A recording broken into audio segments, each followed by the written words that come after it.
Hi guys, welcome to Favors Blog, your one-stop channel for amazing entertainment like no other. Trust me, you're going to enjoy your time here. To be part of this amazing family, please follow us on all our social media accounts displayed on your screen right now. And do not forget to subscribe and turn on the notification bell so you'll be one of the first persons to get notified whenever we drop any new video. Also, do not forget to like our videos and of course share them across your social media handles so that your friends and family would also be part of this amazing family here on Favors Blog. Now let's dive right in to what we have.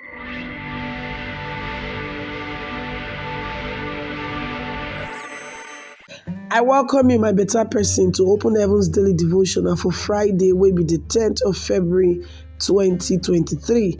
Our topic for today say living holy. Our Bible reading they come from 1 Peter chapter 5 from verse 8 to 10. And our memory verse they come from 1 Thessalonians 5 verse 22. Where it talks say, run away from anything wey resemble bad thing. The full message wey we get today be say, God dey holy and he don command all the children to dey holy. 1 Peter chapter 1 verse 16, I tell us this one. And for the children to dey holy, they need to dey very far from sin through the help of the Holy Spirit. Our today memory verse dey talk say, the moment when you start to dey smell things wey you no wan eat, you don already dey halfway into dangerous territory. For example, brother wey never marry not suppose to go dey visit sister wey never marry alone. This one alone na step towards sin. By the time when you go dey come out of the house, anybody wey see am go say, he don go commit fornication. And that time na him go dey try to convince people say no be wetin happen be this. Sin na usually something wey dey start as if e no dey do person any harm, but the Bible tell us say devil na wayo guy o. Ephesians 6 verse 11. If you begin to say okay, you not really dey harmless, before you know, you don dey fall enter a trap. You no go fall enter the wayo of the devil in Jesus' name. Amen. Like what we see today for our Bible reading, e dey tell us say you must dey very watchful. Your mind go dey ground, put your eye down so that you no go fall for the wayo wey devil dey do. I dey always dey tell my children say, no go employ somebody of the opposite sex as your secretary or your personal assistant.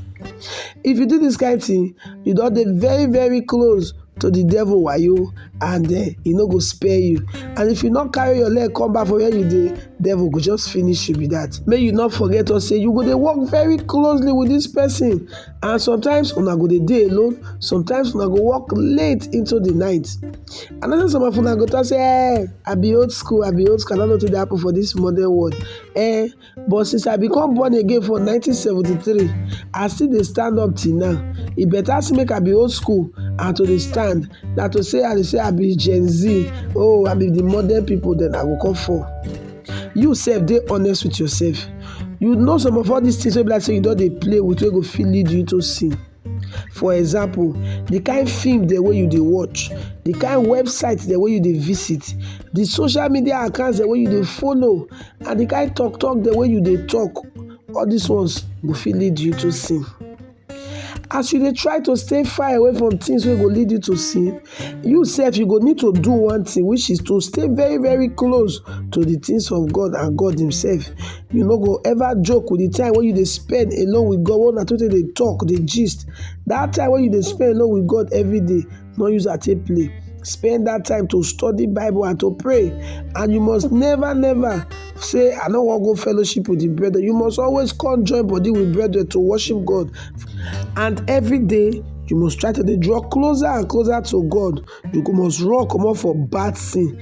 And you sef, you go discover say, to live holy life, e no even hard the way you dey even dey think am. Our prayer point for today talk say, Baba God, abeg grant me the strength today when I need to stay away from sin and to move closer and closer to you, in the mighty name of Jesus Christ. Amen. Now, Pastor E.A. Adeboye, when be the General Overseer of the Redeemed Christian Church of God, now he writes this Open Heavens Daily Devotional. God bless you.